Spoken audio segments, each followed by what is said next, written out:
Hello there. Did you know there was a Bigfoot sighting which actually led to over 100 people pursuing the creature for days afterwards? Well, that's exactly what happened in a small New York town in 1818. Join me as we dive into the wild claims of this Bigfoot being spotted and uncover the history behind this legendary cryptid.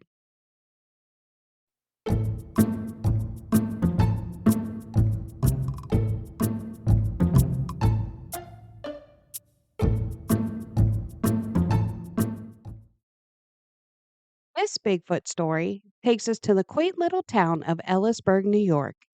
Established in 1803, the town was surrounded by woodlands which had creeks, streams, and wildlife. On its western border lies Lake Ontario.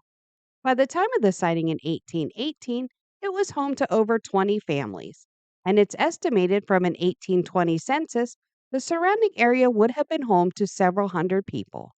Ellisburg supported many businesses such as sawmills and distilleries, as well as having its own little schoolhouse.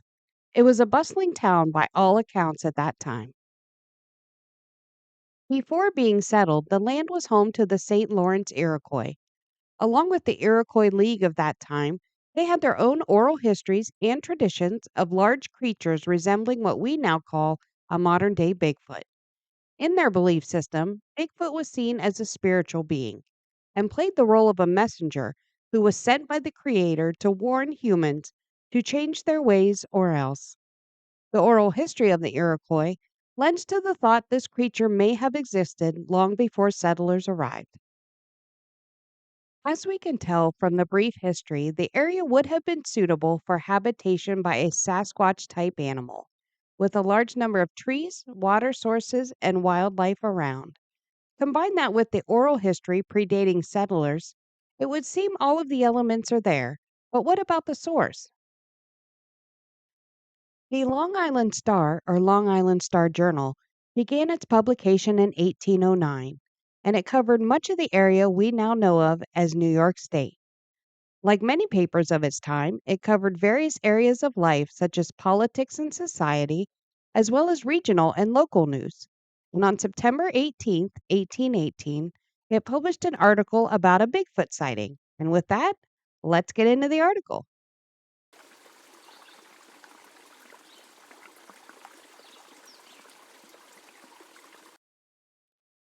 Saskat's Harbor, September 8th.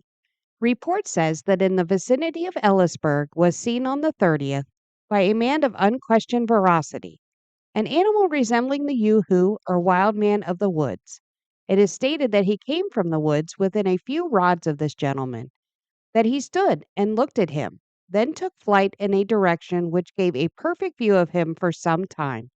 He is described as bending forward when running, hairy, and the heel of the foot narrow, spreading at the toes. Hundreds of persons have been in pursuit for several days, but nothing further is heard or seen of him.